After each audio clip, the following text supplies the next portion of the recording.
My son's wife laughed first. That thin, sharp little laugh of hers that always made me feel as if I'd shown up to a place where I no longer belonged.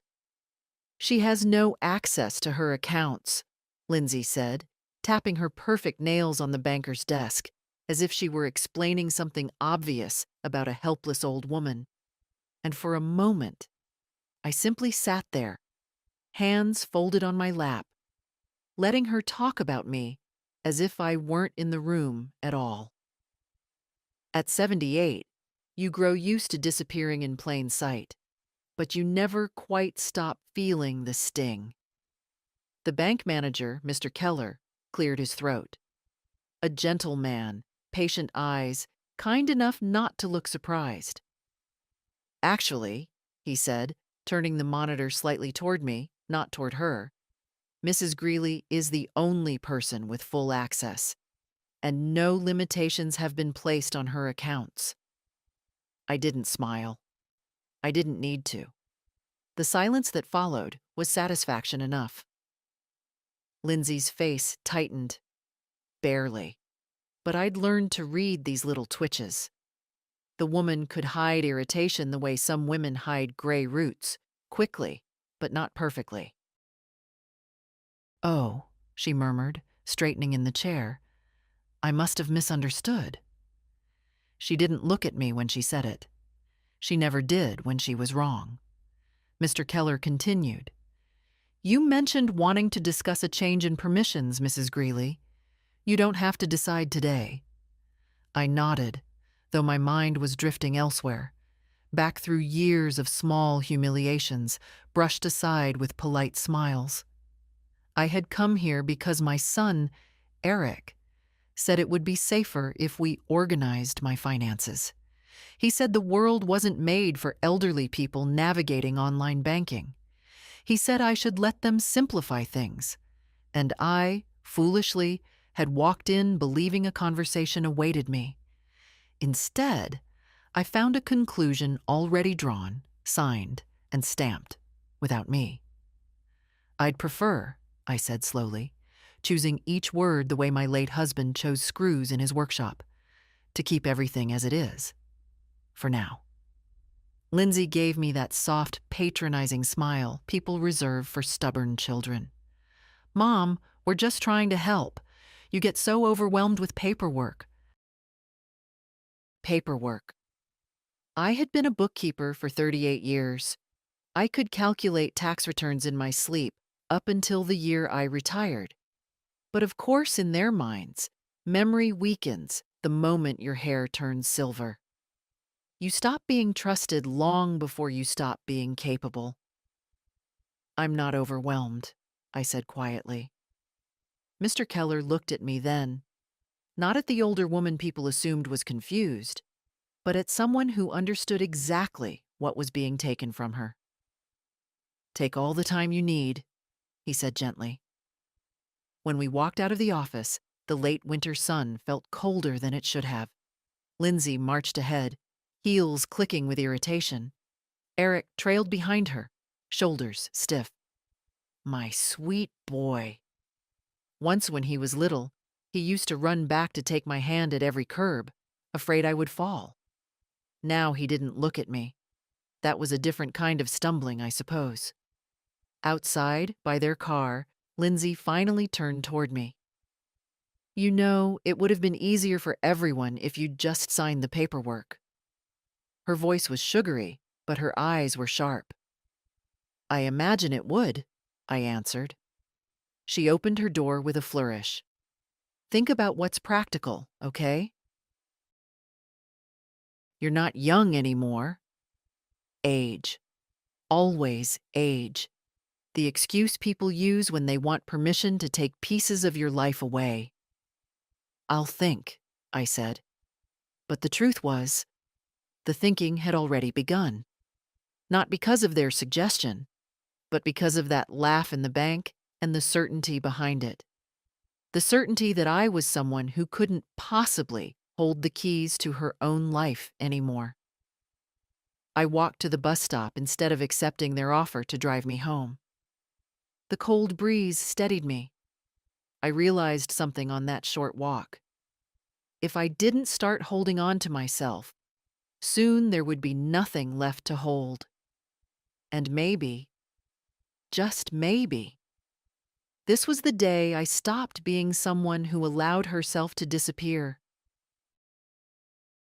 When I came home that afternoon, the house felt heavier than usual, as if it too had overheard the conversation at the bank and was now carrying the weight of it with me. I hung my coat on the hallway chair, the one my husband, Walter, carved 40 years ago, and for a moment, I rested my hand on the worn wooden back. It grounded me the way his voice once did. Quiet strength, nothing dramatic, just presence. The kettle whistled before I even realized I'd turned it on. Habit. Tea solves nothing, but it fills the silence enough that you can breathe in it. I poured it, sat down at the kitchen table, and let the steam blur the room for a moment. Funny how memory works. You live decades, and yet the things that surface are never the big events. Today, it was something small. Eric, at 12, sitting at this same table, telling me he'd gotten a bad grade and was terrified of disappointing us. Walter laughed, pulled him into a hug, and said, "Son, you're not a grade. You're a person." And Eric cried into his father's shirt, relieved.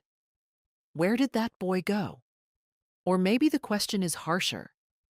When did we stop being the people he wanted to protect? The tea cooled, untouched. I walked into the living room and sat in Walter's old recliner.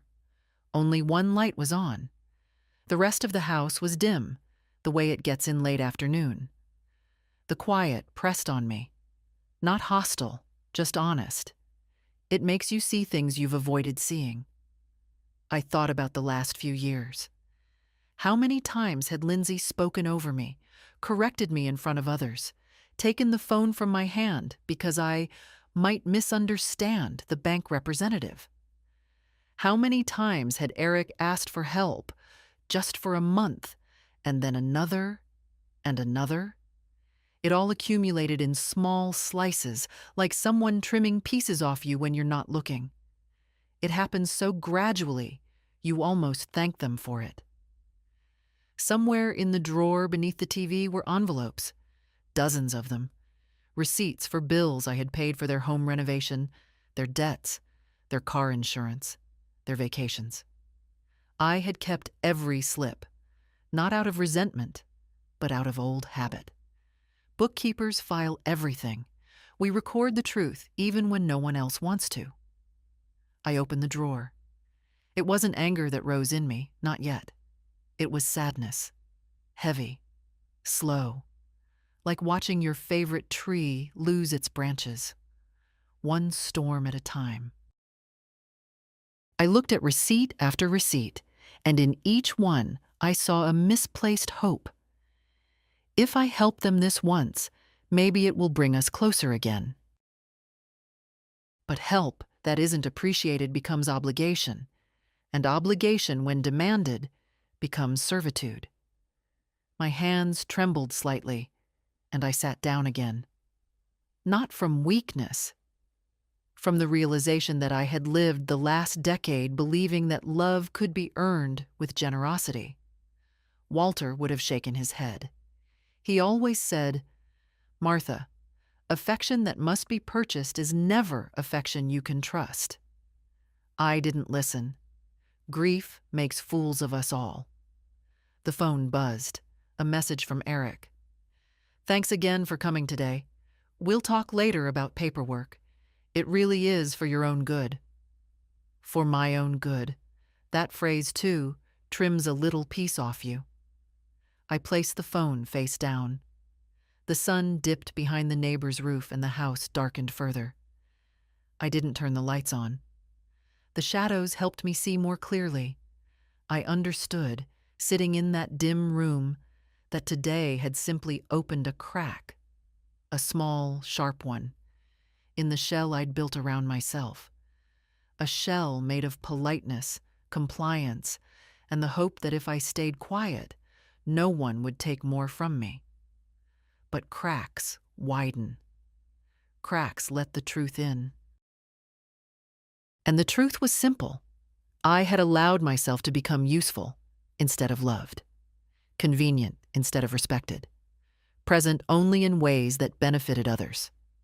I wasn't angry, not yet, but something in me was waking.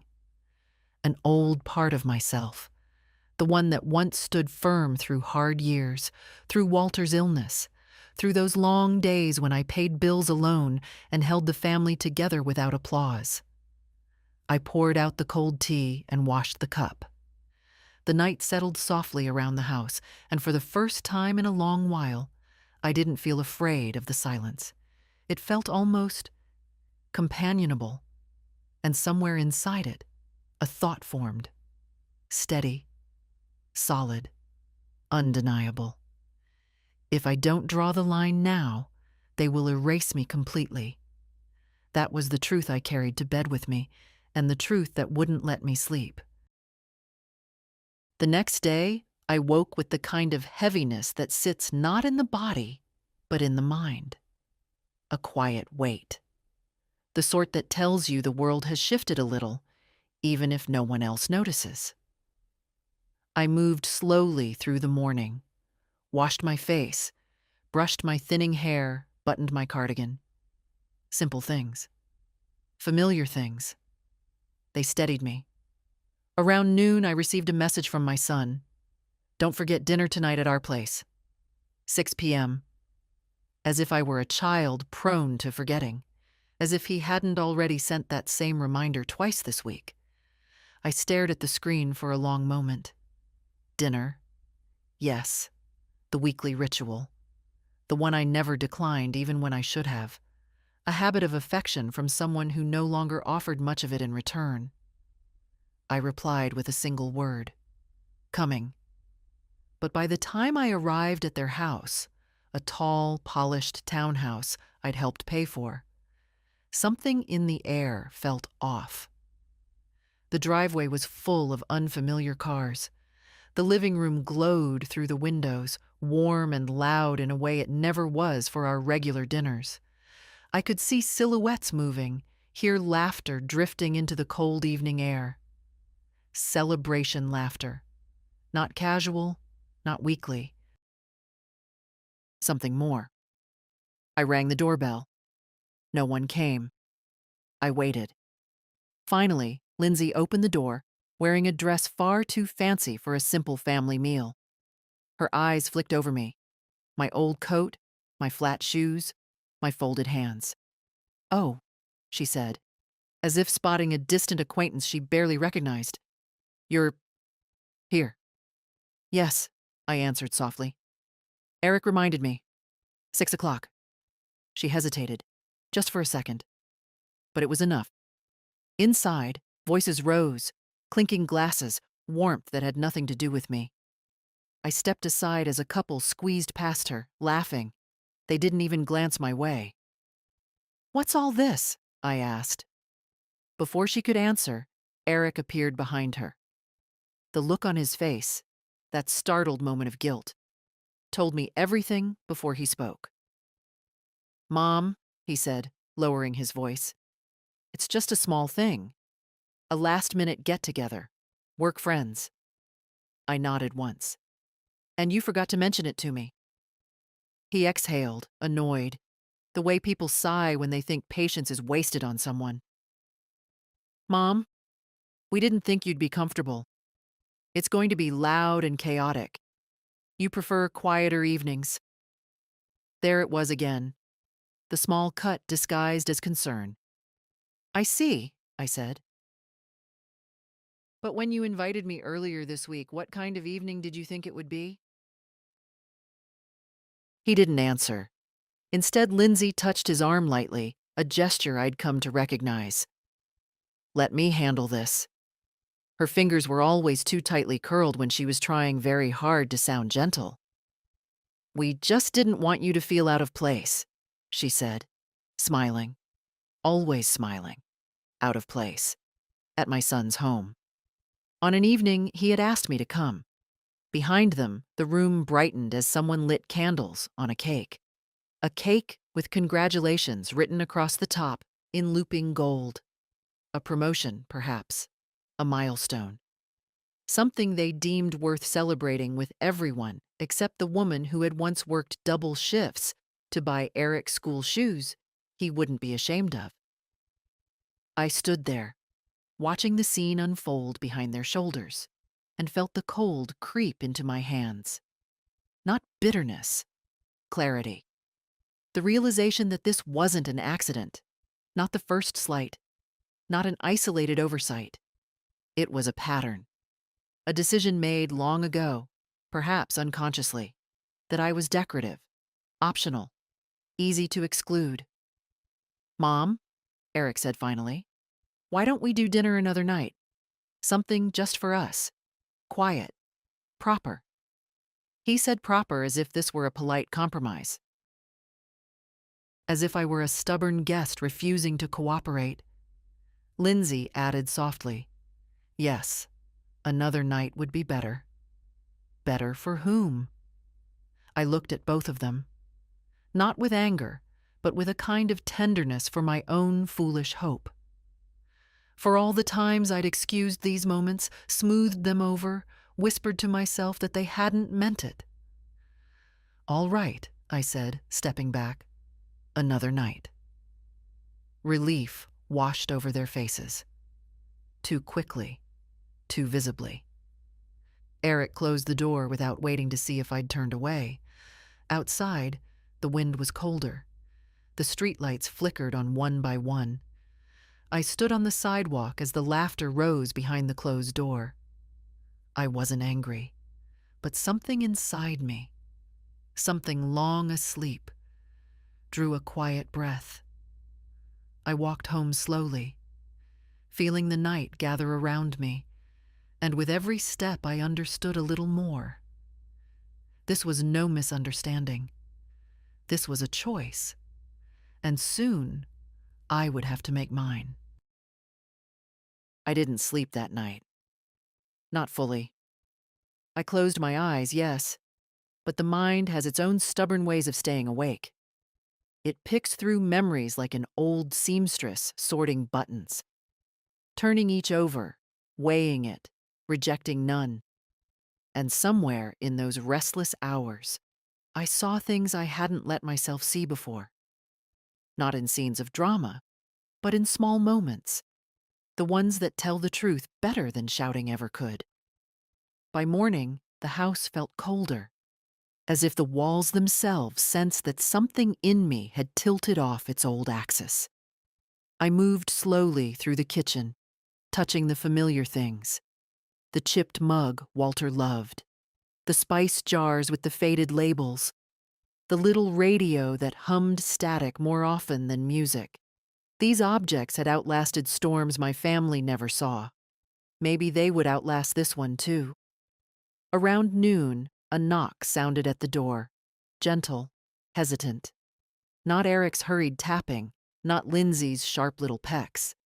This was softer, kind, the sort of knock someone uses when they're afraid you might be sleeping. I opened the door to see my granddaughter. Anna stood there with her backpack slung over one shoulder, cheeks flushed from the cold, her eyes, those calm, thoughtful eyes, searching my face before she spoke. "Grandma," she said, "can I come in?" I stepped aside. No need to ask why she was here. Anna was the only one in the family who ever came without needing something. In the kitchen, she pulled out a chair, but didn't sit until I sat first. A small gesture. Respect woven into habit. Funny how rare that becomes. "I heard there was a party last night," she said gently. I kept my hands wrapped around my mug, warming them. A small gathering. Nothing important. She looked at me the way Walter used to when I claimed I was fine after slipping on the porch, with quiet disbelief. "Dad said the whole thing was last minute," she continued. "But that's not true, is it?" I didn't answer right away. I didn't need to. Some truths hover in the air even before they're spoken. Anna finally sat, folded her hands, and said in a low voice, "I knew something was wrong when Mom told me not to mention it to you. That's why I came today." Her words were soft, but they landed deep. For a long moment, neither of us spoke. The ticking of the kitchen clock filled the room like a gentle, persistent heartbeat. "You're not imagining it," I said finally. They didn't forget. They decided. Anna's face tightened. Hurt first, then anger, then something like shame, as if she were responsible for the choices of adults who should have known better. "I'm sorry," she whispered. "You've done nothing wrong," I said. "Nothing at all." She blinked quickly, the way young people do when they refuse to cry. I poured her tea. It always struck me how this simple act could still make me feel necessary, as if there were at least one person left in the world who didn't see me as a burden. "Grandma," she said after a moment, "why do you let them treat you like this?" There was no accusation in her voice, only sadness. I took a long breath. Because sometimes, when you've loved someone for so long, you start confusing what they were with what they are, and you keep hoping the old version will return. Anna nodded slowly. "But it doesn't." "No," I said. "It rarely does." She leaned forward, elbows on the table the way her father used to when he was small. "So, what are you going to do?" I looked at her then, really looked, and saw a young woman who still believed that people could stand up for themselves, even at 78. Someone who still thought life changed because we decided to change it. What a gift that hope was. And though I didn't answer right away, I felt the truth forming in me, quiet but steady. "I'm thinking," I said. "For the first time in a long while, I'm thinking about myself." Anna reached out and took my hand. Her grip was warm, firm, not pitying, simply present. "You deserve better than them," she whispered. The words sank into me like slow sunlight, not because they were new, but because I finally felt ready to believe them. Outside, the wind rattled the old maple branches against the window. Inside, the air shifted, gently, but unmistakably. When Anna left later that afternoon, she hugged me longer than usual. And when the house grew quiet again, I walked to the living room, opened the drawer with the old receipts, and ran my fingers along the edges. I wasn't making decisions yet, but I was no longer avoiding them. Sometimes change begins not with action, but with the simple, stubborn refusal to pretend everything is fine. And I had finally reached that refusal. I waited until evening before opening the drawer again. Not because I needed more time, no. The truth was simpler. I needed calm. Decisions made in anger grow crooked, like trees bent by the wind. I didn't want crookedness in my life anymore. The drawer slid open with a soft scrape. Inside lay the envelopes, stacked so neatly you'd think they contained something precious. But they held only receipts, small histories of my silence. I took out the thickest bundle and carried it to the table. The kitchen light hummed overhead, a low, steady sound. It felt right, like a companion rather than a nuisance. I unfolded the first slip. A contractor's bill from 6 years ago. Eric's burst pipe. He'd shown up at my door, dripping water on my rug, agitated, already rehearsing excuses. "Mom, just until payday. I'll return every cent." Payday became next month. Next month became never. Another receipt. Lindsay's dental procedure. "Cosmetic, not necessary," she had said cheerfully. "But I can't show up to client meetings looking like this."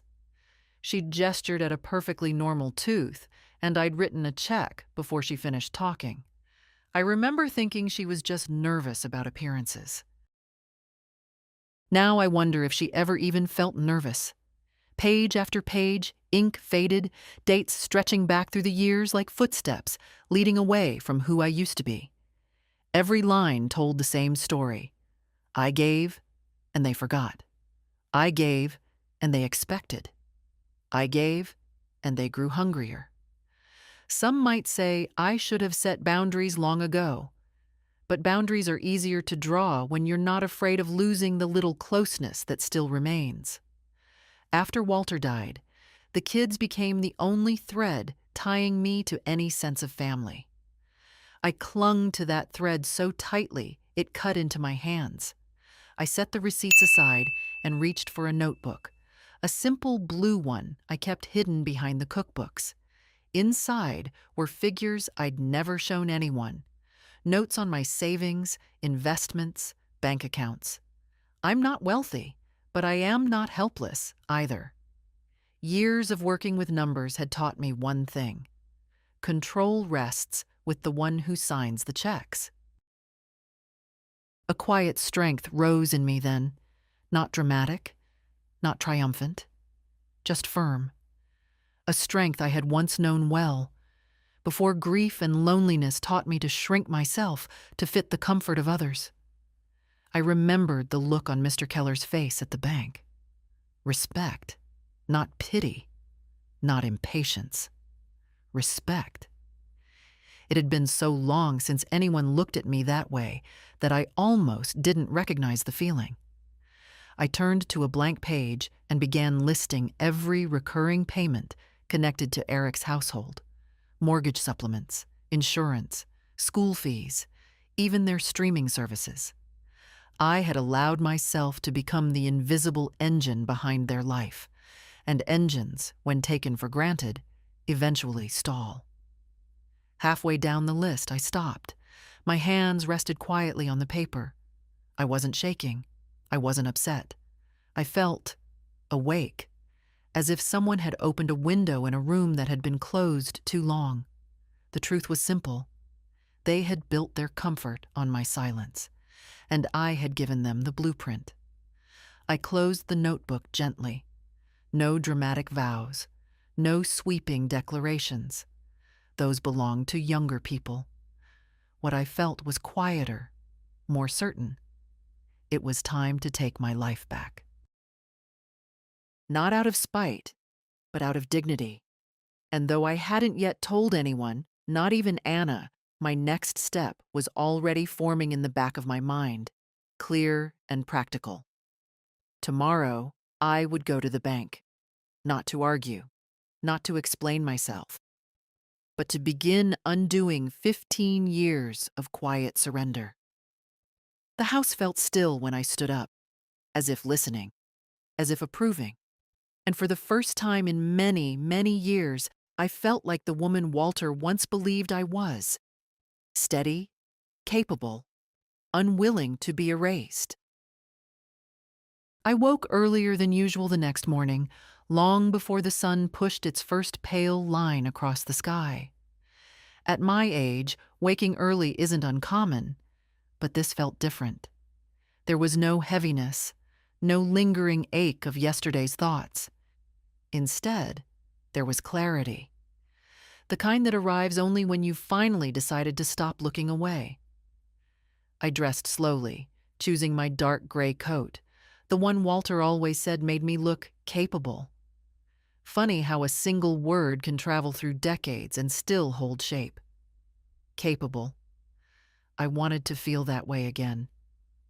The air outside was sharp, cold enough to sting the lungs. I walked to the bus stop instead of calling a taxi. The steady rhythm of my steps helped settle my mind. By the time I reached the bank's double-glass doors, my heart wasn't racing. It was simply steady, ready. Inside, the warmth surprised me. Banks used to feel intimidating: marble counters, stern faces. But this one was quiet, modern, almost gentle. Mr. Keller noticed me right away. He stood from his desk with a soft smile, not the kind people reserve for the elderly, but the kind they give to someone expected. "Mrs. Greeley," he said, "I wondered if you'd return today." "So did I answered truthfully. He gestured toward his office. We walked in together, and he closed the door behind us. I sat down, folded my hands, and for a moment looked at the framed photograph on his desk. His wife, 2 little boys. A family that still looked at one another with warmth. I remembered that kind of warmth. Once. "What can I help you with today?" he asked gently. I opened my notebook, the blue one I had filled last night, and placed it between us. "I'd like to cancel all recurring payments connected to my son's household," I said. My voice didn't waver. Every single one. Mr. Keller didn't look surprised. He merely nodded, respectful. "We can certainly do that. It may take a few minutes.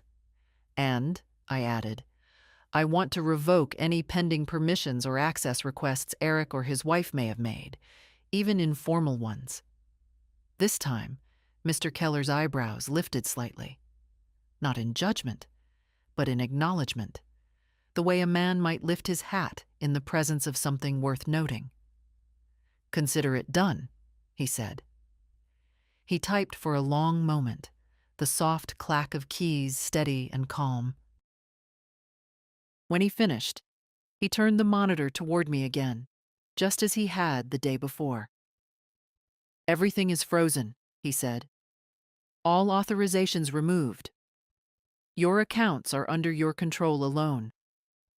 My control alone." 3 simple words, and yet they felt like a door unlocking. "Do you want formal statements printed?" he asked. "Yes," I replied. "One for me, one for my lawyer." He nodded. A very wise step. I didn't tell him how long it had taken me to become wise. When the papers were ready, he slid them toward me neatly, with the same care a librarian uses for old books. I signed each page slowly, deliberately, the way Walter used to sign birthday cards, as if signing meant promising something. And in a way, it did. When we finished, Mr. Keller walked me to the front. "If you ever need assistance," he said softly, "you can always come to me directly." I believed him. Outside, the cold hit my face again, but this time, it felt invigorating, almost like waking from a long sleep. I didn't rush to the bus stop. I let myself move slowly, allowing the moment to settle into me. Halfway down the street, my phone buzzed. A message from Eric. "Mom, the mortgage payment bounced. Is something wrong with the account?" Then another. "Call me as soon as you see this." I stared at the screen, feeling nothing sharp. No guilt, no fear. Only a quiet certainty. For years, I had been the emergency fund, the soft landing, the invisible safety net. And like all nets, I had been stretched thin. Today, I had finally gathered the threads back into my own hands. I slipped the phone into my pocket without replying. The wind rustled the bare branches overhead, making a sound like distant applause. Silly thought, perhaps, but comforting. As I approached the bus stop, I felt taller somehow, though my back remained as curved as ever. Dignity does that. It straightens places the body cannot. Tomorrow, I would visit my lawyer. Today, I had reclaimed myself. And that, at 78, felt like the bravest thing I'd done in years.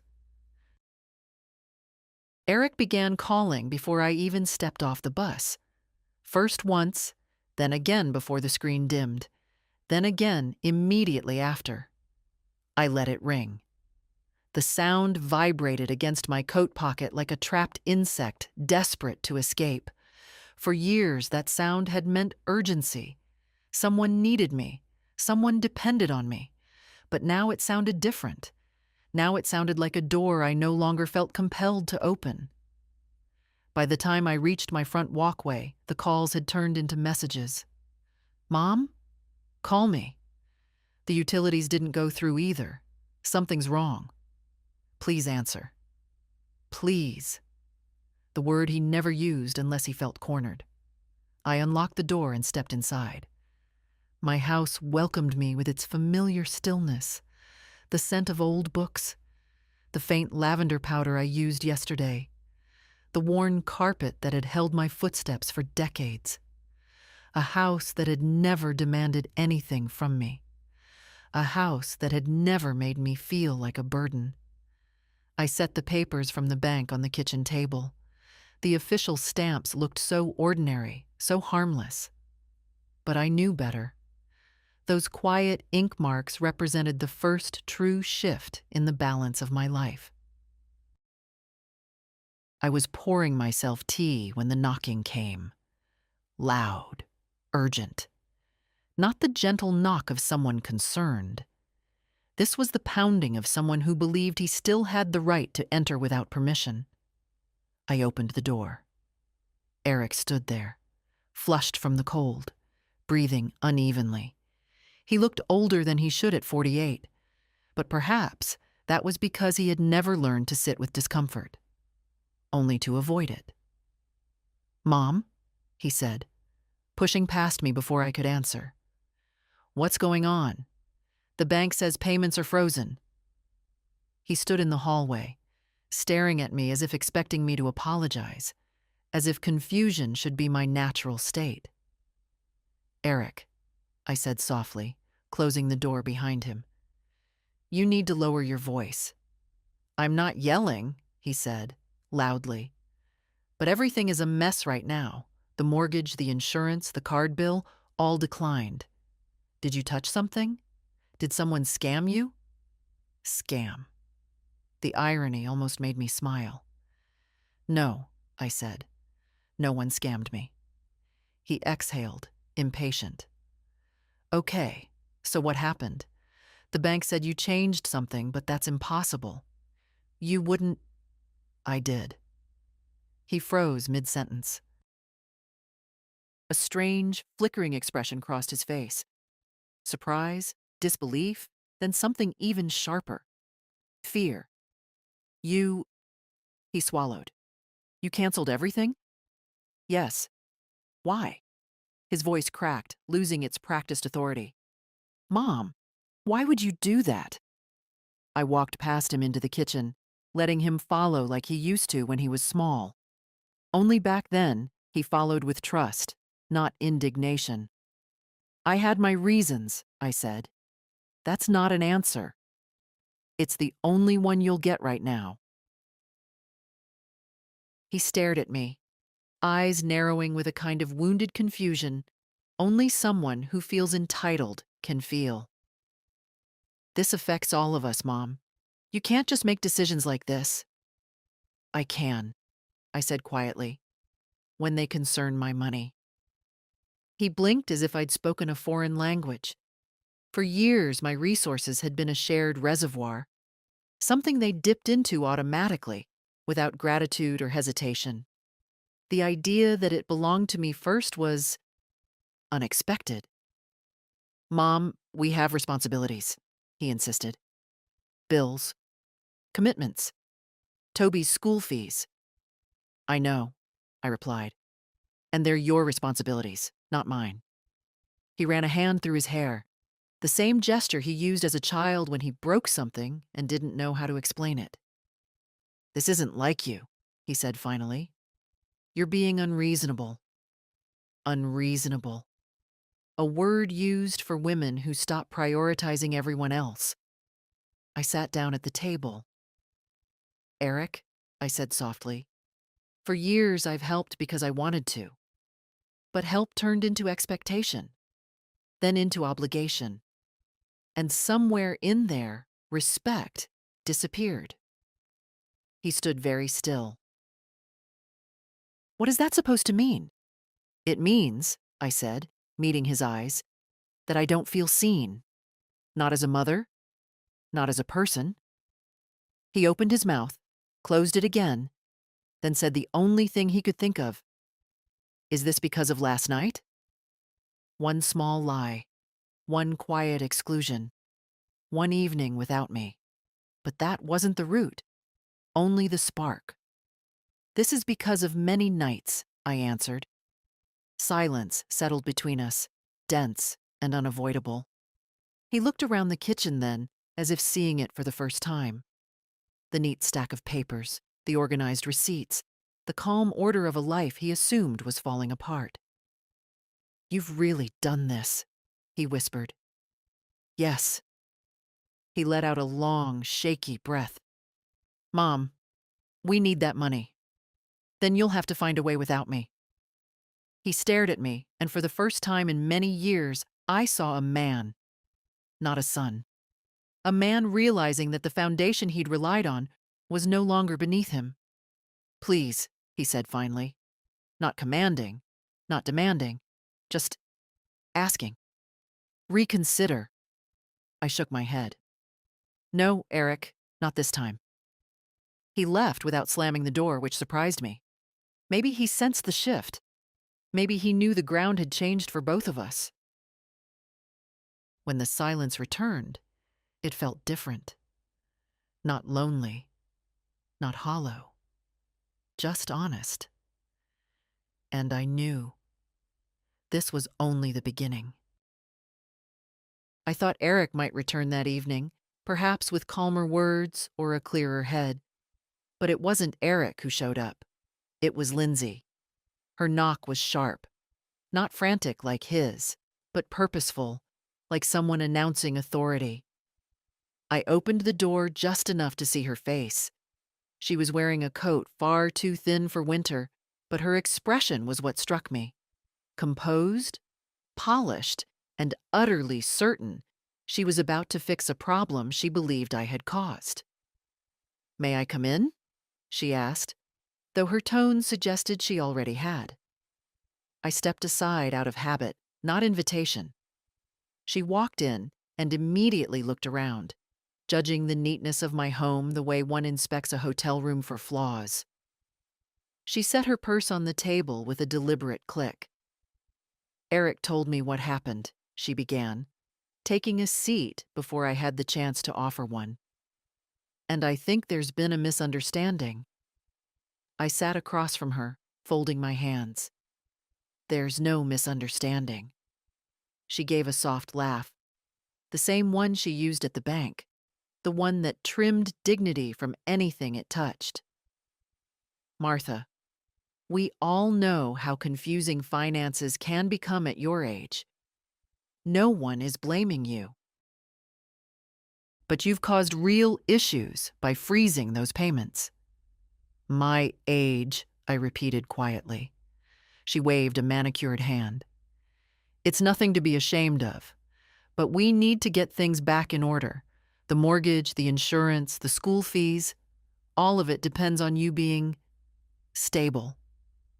I looked at her, at the confidence in her posture, at the certainty that she understood my life better than I did, that they all did. Stable, I echoed. Is that why you told Mr. Keller I had no access to my accounts? For the first time, her expression faltered. That was a miscommunication, she said quickly. No, I replied, my voice steady. It was an assumption, and a convenient one. She sat straighter, realizing the conversation wasn't unfolding the way she had rehearsed. Martha, you need to understand something. Eric and I have responsibilities. Our life depends on consistency. You've always supported us. Supported, I said. Or carried. Her mouth tightened. You're being dramatic, she answered. I shook my head gently. No, Lindsay, I am being clear. She inhaled sharply. Well, clarity goes both ways. Without your contribution, we'll fall behind. Do you realize what position you're putting us in? There it was. Not care. Not concern. Fear of losing comfort. Your position, I said softly, is yours to manage. She stared at me, unsettled. You're making a mistake. Perhaps, I said, but it will be my mistake. She let out a small, incredulous laugh. I don't think you grasp how much you rely on us. I studied her face, not unkindly, not angrily, simply seeing her for the first time without excuses. And I don't think, I replied, you ever grasped how much you relied on me. Silence. Thick, unexpected. Her confidence wavered. She reached for her purse, then paused. Eric loves you, she said stiffly. We both do. We're just trying to help. I stood. Help begins with respect. I haven't felt that in a long time. For a moment, something vulnerable flickered across her expression, irritation mixed with disbelief. But beneath it, the faintest hint of fear. Because she understood, perhaps for the first time, that the balance had shifted, that the woman she underestimated could no longer be steered or softened. She rose without another word and walked toward the door. Before stepping out, she said quietly, "You'll call when you're ready to be reasonable. We can sort it out then." I met her gaze. I am reasonable. That's why I made the changes. The wind outside caught her hair as she stepped onto the porch. She hesitated, as if waiting for me to call her back. I didn't. When the door closed, the silence that returned felt different. Not empty, not lonely. Just mine. Eric came the next afternoon, just as I knew he would. Not with Lindsay this time. No, he arrived alone, shoulders stiff, jaw tight. The way men look when they're preparing to say something they don't want to say but feel they must. He didn't knock loudly. 3 soft taps, almost hesitant, as if he wasn't sure what version of his mother would answer. I opened the door and stepped aside without a word. He entered quietly, removing his gloves with slow, distracted movements. I could tell he'd practiced what to say. Eric had never been good with unstructured conversations. His thoughts needed borders, scripts, explanations.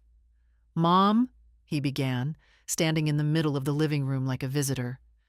"I think we should talk." I nodded. "Then sit." He sat on the edge of the sofa, elbows on his knees, hands clasped loosely. Not defensive, uncertain. A boy again, not a man. I sat across from him in Walter's recliner, feeling its familiar gev beneath me. "I'm worried about you," he said. Too quickly, too rehearsed. Yesterday, everything happened so fast. You've always helped us, and then suddenly you changed everything. He looked up at me, waiting for me to explain away his discomfort. "I changed what needed to be changed," I said. He exhaled through his nose, frustration simmering quietly.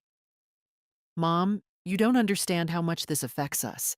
The house, Toby's school. We built our plans with you in mind."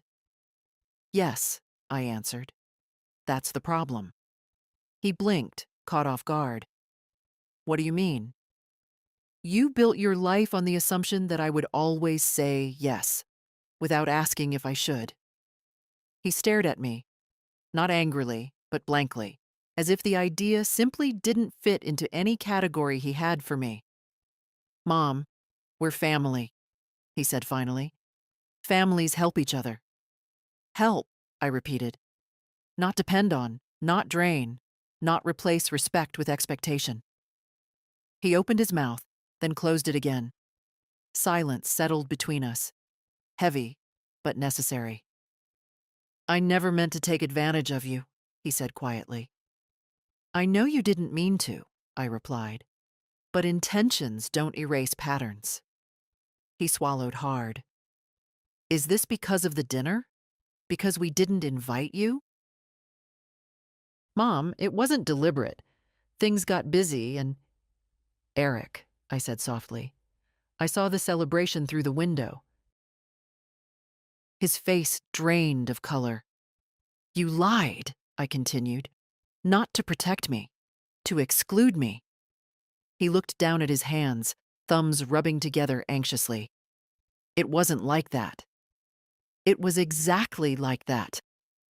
He didn't argue, not because he agreed, but because he finally understood he couldn't reshape the truth anymore. After a long moment, he said, I don't want things to fall apart between us. They won't, I said, unless you expect me to go back to the way things were.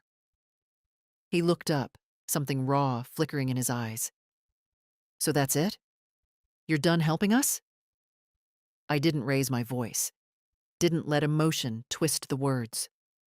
I'm done sacrificing myself to stay included. He leaned back, as if the chair had suddenly softened beneath him, the weight of reality finally settling on his shoulders. I never realized you felt this way, he whispered. I know, I said. That's why I finally said it out loud. He rubbed his face with both hands, weary. What do you want from me?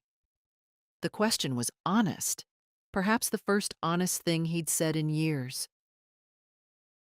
I replied quietly, for you to remember I'm a person, not a resource.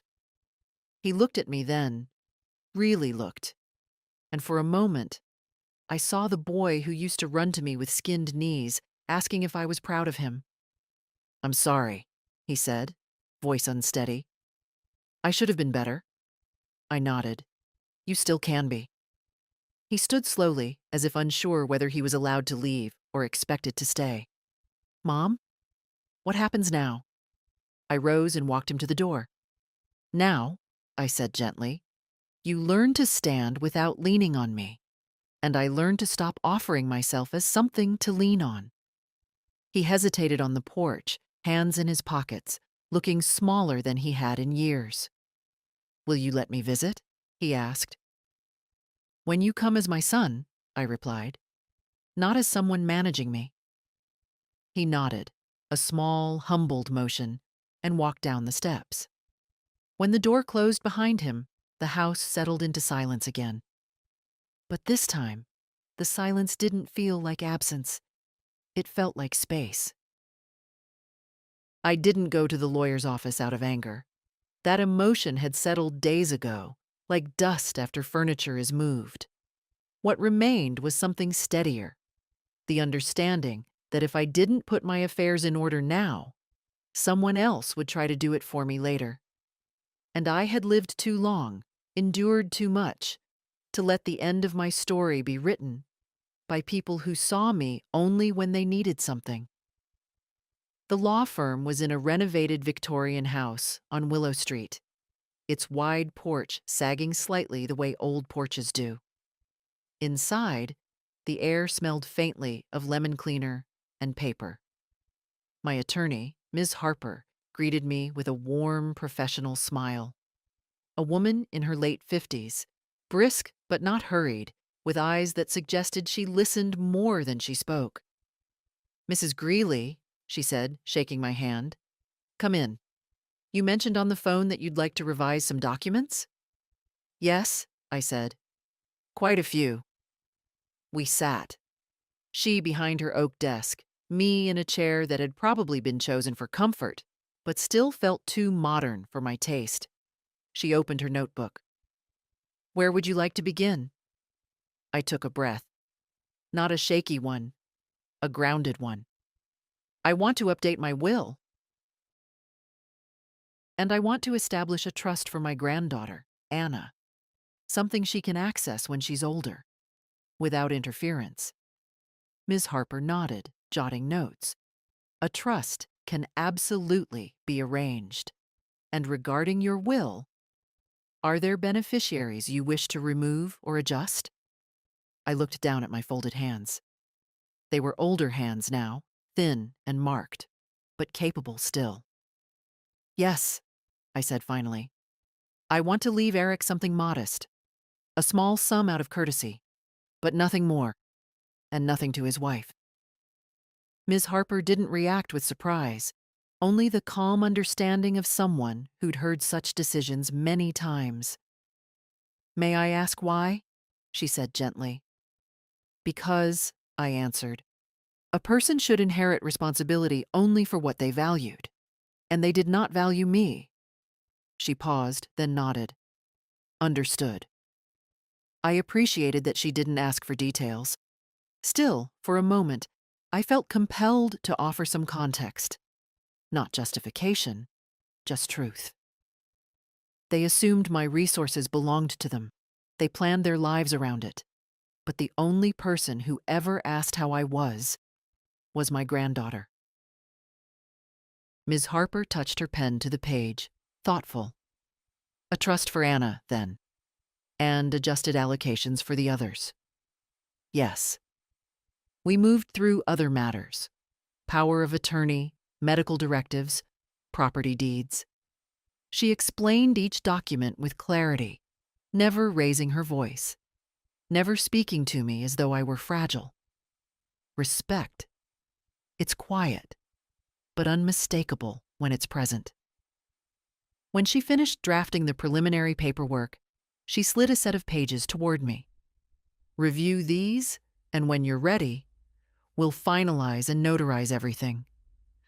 I scanned the lines. They were clean, concise. Every choice reflected the shape of the life I was reclaiming. When I reached the trust section, I pictured Anna's gentle eyes, the way she held my hand without treating it as something breakable. She would be fine, more than fine. She would have something I never did, a start made from someone else's kindness. "Everything looks right," I said. Ms. Harper nodded. "This is sensible planning, Mrs. Greeley. It gives you control while ensuring your wishes are protected." Control, not over others, over myself. As I signed the documents, a strange feeling washed over me. Not triumph, not relief. Something quieter. The sensation of stepping back into my own skin after years of being talked over, managed, directed. When the last signature was done, Ms. Harper collected the papers carefully. "If you need anything revised in the future, just call. You're in full command of these decisions." Full command. Two words I hadn't heard applied to me in a long time. When I stepped outside, the winter sun had shifted, low enough to cast long shadows, bright enough to warm my shoulders. I walked slowly toward the bus stop, the folder of documents tucked neatly under my arm. A man passing by held the door for me as I exited. "Take your time," he said with an easy smile. I already was. For the first time in years, my future felt like it belonged to me again. Not borrowed, not assumed, not owed. Mine. Illness arrives differently at my age. It doesn't knock. It slips in through the cracks.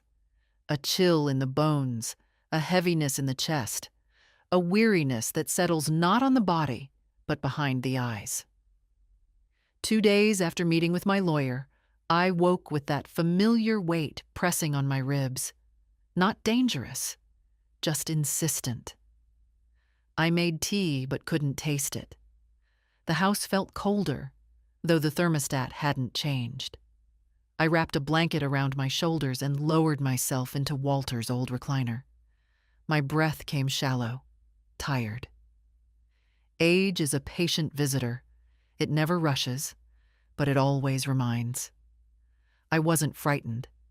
I'd lived too long to fear discomfort. What I feared was being seen as fragile again, as someone who needed to be managed. So I didn't call Eric. I didn't call anyone. But Anna called me. "Grandma?" she said the moment I answered. "You sound off. Are you all right?" She hears everything. The tremor in a single word, a strain hidden beneath politeness. She must have inherited that from Walter. He could read silence better than most men read newspapers. "I'm just tired," I said. It's nothing. Tired how? She pressed gently. I could have lied. But the truth felt safer with her, the kind that doesn't go away with sleep. She was at my house within 20 minutes. Anna rushed in with flushed cheeks and a grocery bag dangling from her wrist. Sit, she said softly, already dropping her coat over a chair.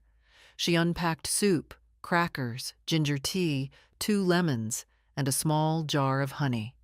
Simple things, thoughtful things.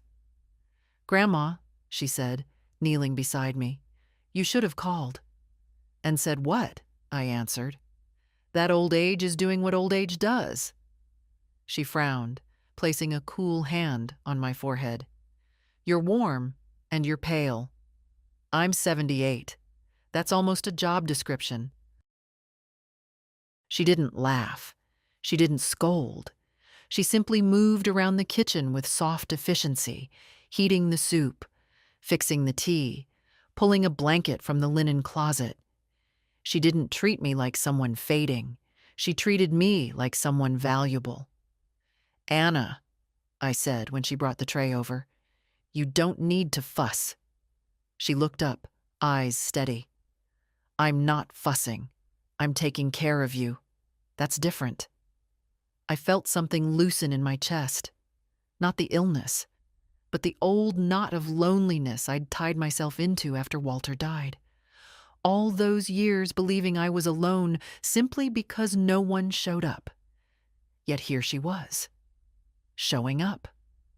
She stayed for hours, studying at the table while I drifted in and out of sleep. Every so often, I'd open my eyes to find her watching me with that thoughtful expression of hers. Protective, but not possessive. Did my dad call you today? She asked quietly during one of those moments. No. Will he? Eventually, when the consequences get too loud to ignore. She nodded, not surprised. Grandma, do you ever regret helping him all those years? I considered that. Regret is a sharp word, too sharp for what I felt. No, I said finally. But I regret assuming help would return affection. That was my mistake. Anna reached for my hand under the blanket, giving it a warm, gentle squeeze. I'm glad you're doing what's best for you now. I closed my eyes again, not from exhaustion alone, but from gratitude. Gratitude that someone in this family had learned how to listen. Later, as evenings settled into the walls, Anna made sure I had water, turned off the kitchen light, and laid a hand on my shoulder. I'll come back tomorrow, she said. Call me if you get worse. Promise. I promise, I whispered. After she left, the house grew quiet again, but not empty. Her kindness lingered, filling the space like soft light. And as I drifted toward sleep, one truth settled deeper than the ache in my bones. I wasn't doing all of this just to protect myself.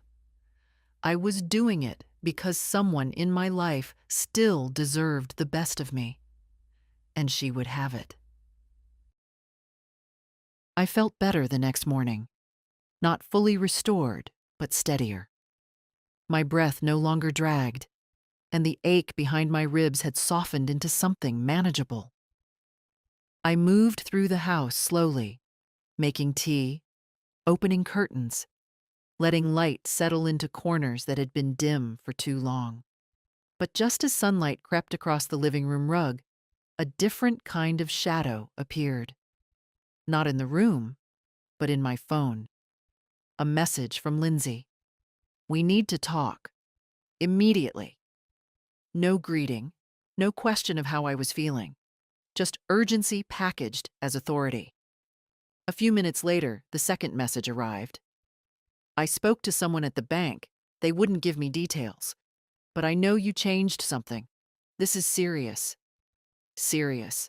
A word people use when they feel their grip slipping. I set the phone down and continued with my tea. Illness teaches you patience. but it also sharpens your sense of what deserves your energy. That morning, their panic did not qualify. It wasn't until nearly 11 that the inevitable happened. A car door slammed outside, followed by footsteps on my walkway. Sharp, clipped steps. Steps that belonged to someone who believed she was marching toward a problem she intended to correct. I opened the door before she had the chance to knock. Lindsay stood there, wrapped in a scarf too bright for her mood. Her expression was tight, brittle at the edges. "You didn't answer my messages," she said. "I wasn't obliged to," I replied. She brushed past me, the way people enter spaces they assume will yield to them. But when she stepped into the living room, something shifted. Maybe it was the stillness of the house. Maybe the open folders on the table. Maybe the realization that the person she expected to intimidate was no longer waiting to be told what to do. She turned to me sharply. "Martha, this has gone far enough. The bank won't talk to me, and Eric is beside himself. You've put us in an impossible situation." I sat down slowly in Walter's old chair, letting her energy collide with my calm. "I haven't put you anywhere," I said softly. "You put yourselves there." Her jaw tightened. "We have a partnership in this family. Financial decisions affect all of us." "A partnership requires consent," I answered, "not assumption." She crossed her arms.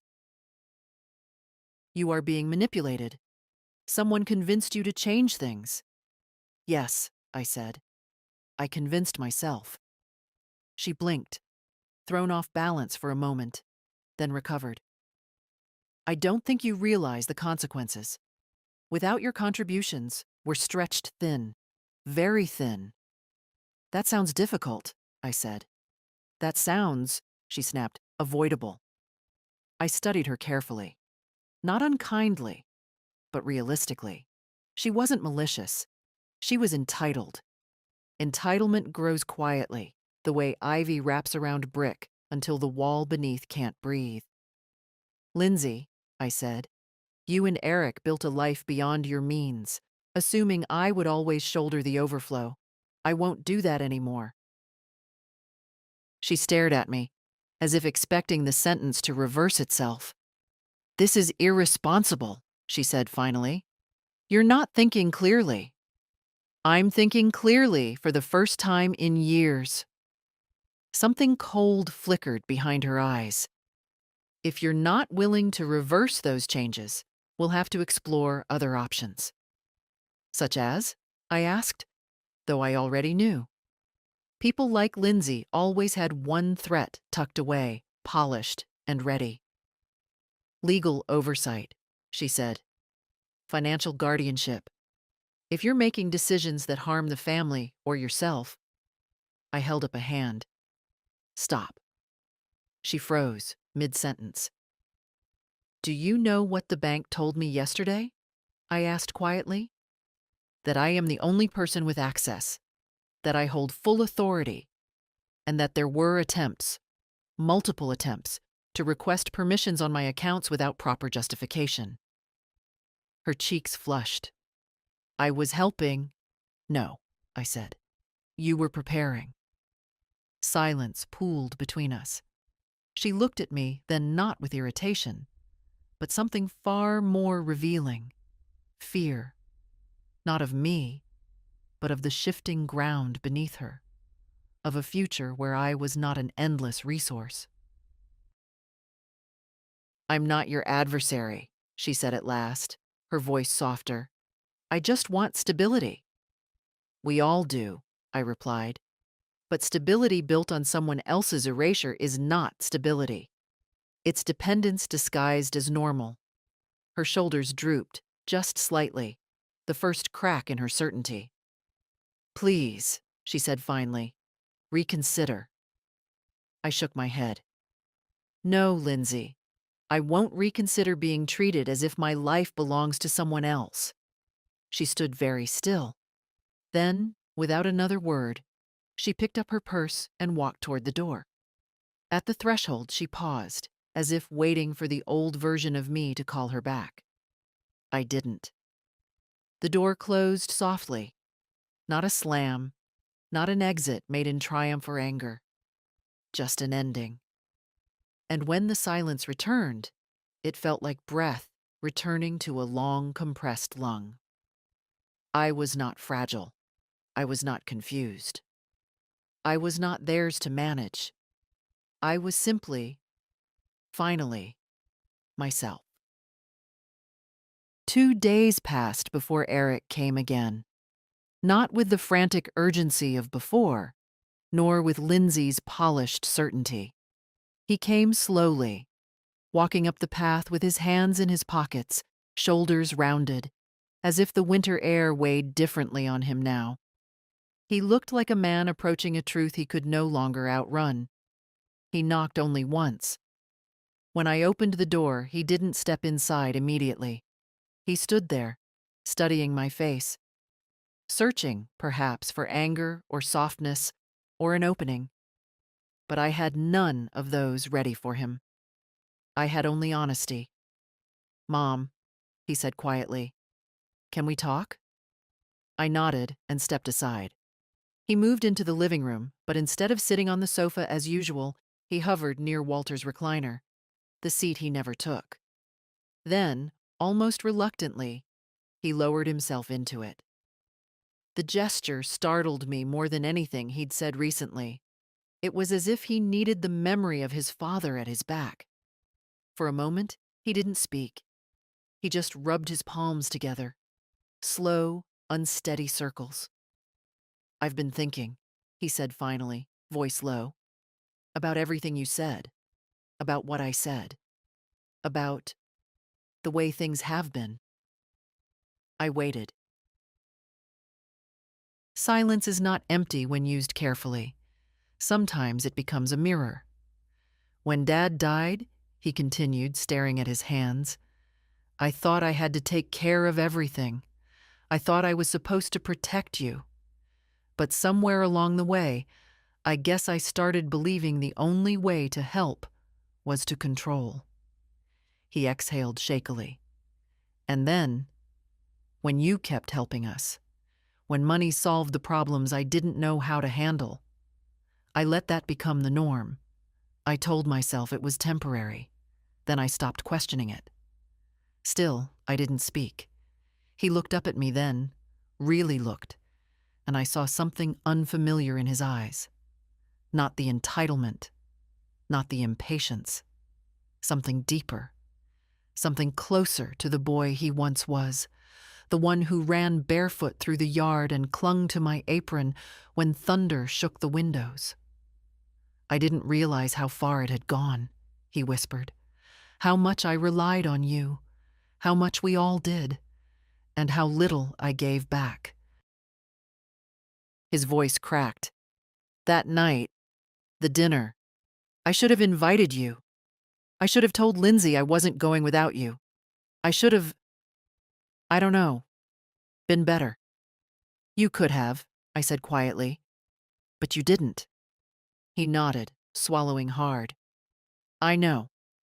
The words were not a defense. They were an admission. Then came the sentence he had been circling around. "I miss how we used to be." I felt it. A soft ache, not sharp enough to wound, but strong enough to remind. "We can't go back," I told him gently. "But going forward is still possible." He wiped at his eyes, embarrassed. "I don't know how to fix what I broke." "You start," I said, "by standing on your own feet, and by seeing me as someone who still stands on hers."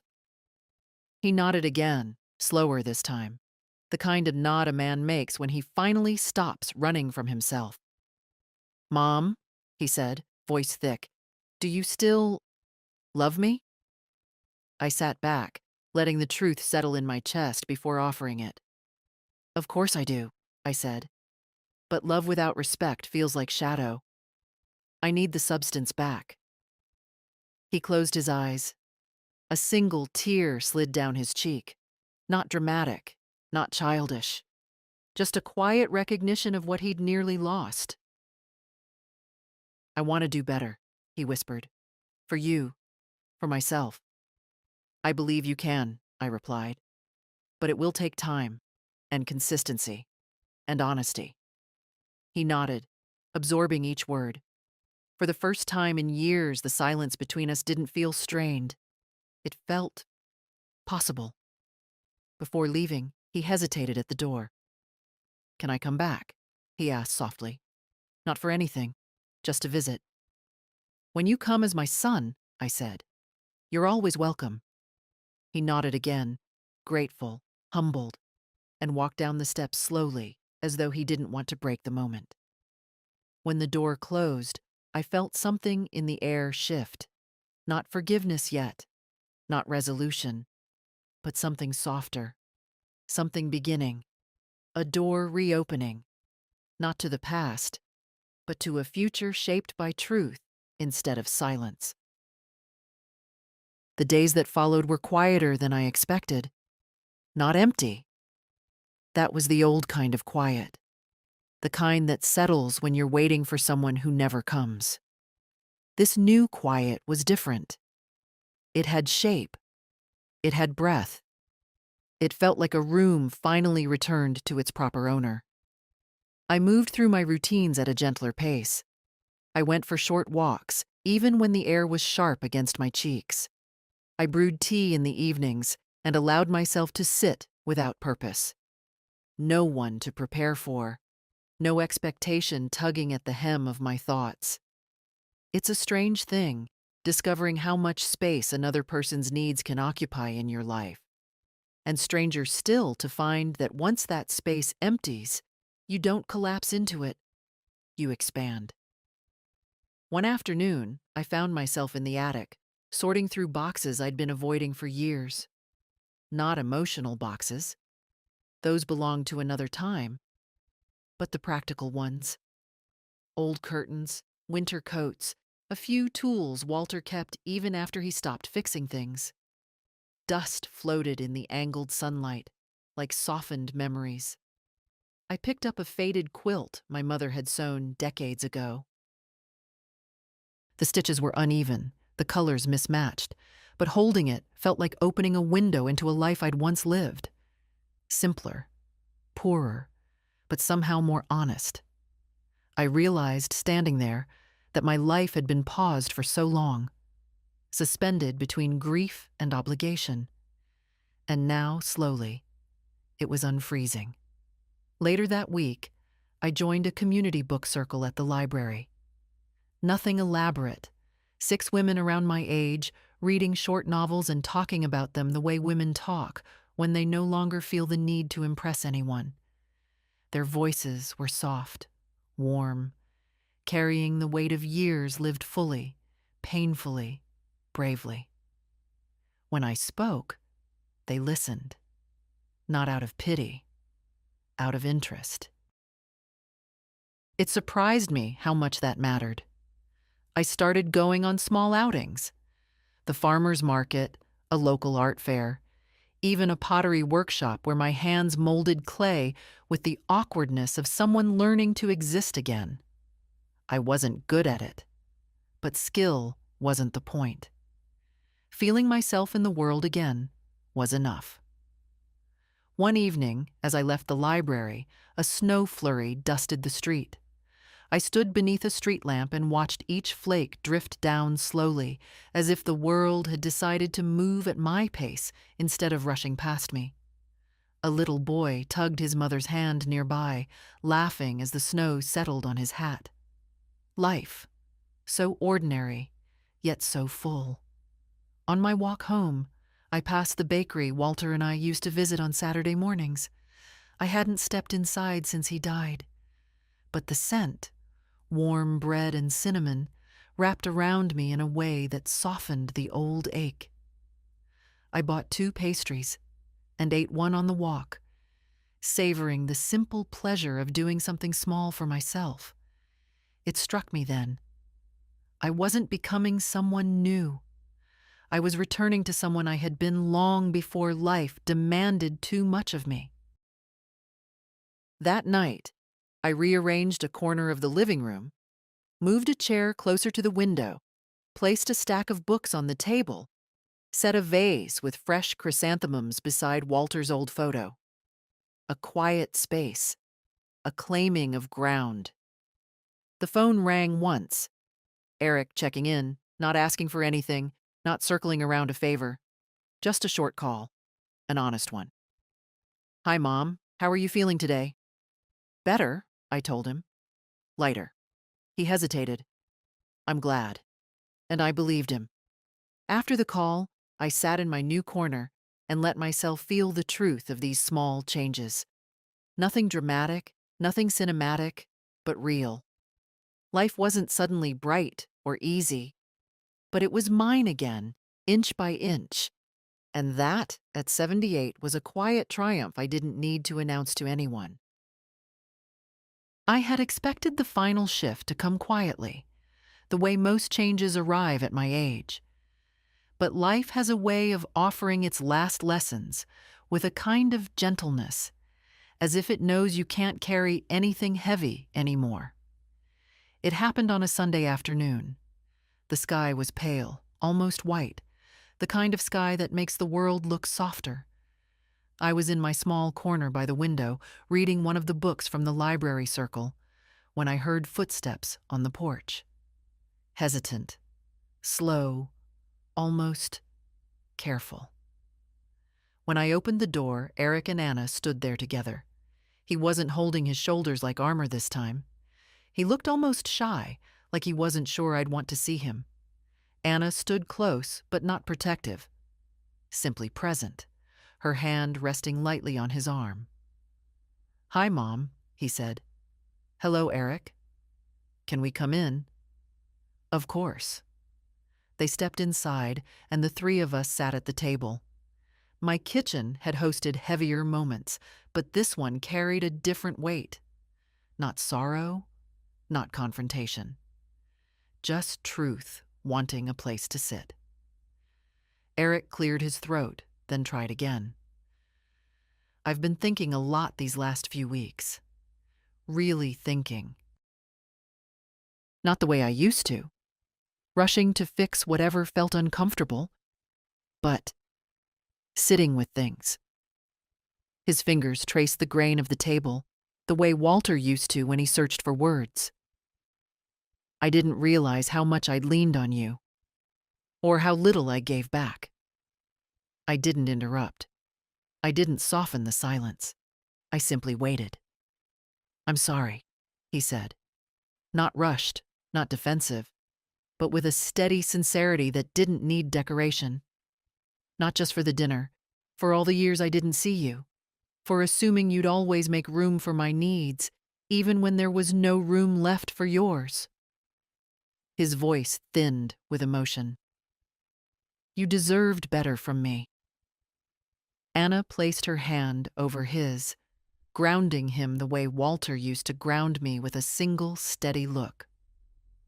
"I know you're not asking for anything," Eric continued, "but I want—" He stopped, searching for words. "I want to build a different relationship with you, one that isn't built on taking." I let the quiet stretch. Then I reached across the table and touched his hand lightly. "I believe you," I said, "and believing you is enough for today." He nodded, relief softening his features. We talked a little more, about nothing urgent, about his work, about Anna's studies, about the book I was reading. The kind of conversation families have when they trust each other enough not to need anything from one another, except presence. Before leaving, they hugged me. Not out of guilt, not out of fear, but out of love rediscovered. Different love. Grown-up love. Love that doesn't demand or assume, but simply stands. When the door closed behind them, the house felt warm again. Not because anything dramatic had changed, but because something essential had finally settled into its rightful place. Dignity. Mine and his. I walked back to my little reading corner and sat down, letting the winter light spill across my lap. I felt a kind of peace I hadn't known in years. Not the peace that comes from being needed, but the peace that comes from being whole. My life wasn't perfect. It never had been. But it was mine now, every inch of it, every choice, every boundary, every quiet morning and gentle evening. And I thought to myself, not with triumph, but with calm satisfaction, I didn't win anything. I simply stopped losing myself. As the sun dipped lower, I closed my book and looked out the window, watching the faint shimmer of frost settle along the fence line. A woman can rebuild her dignity at any age. A mother can reclaim herself even after years of being overlooked. And a family can grow again, not from obligation, but from honesty. If you've been quiet too long, if you've shrunk yourself to make room for others, if you've mistaken usefulness for love, let my story be a small reminder. It is never too late to choose yourself, never too late to stand up gently, never too late to reclaim your life with steady, quiet hands. And if this touched something in you, share it, tell someone, or leave a word behind. Stories like ours shouldn't be lived in silence.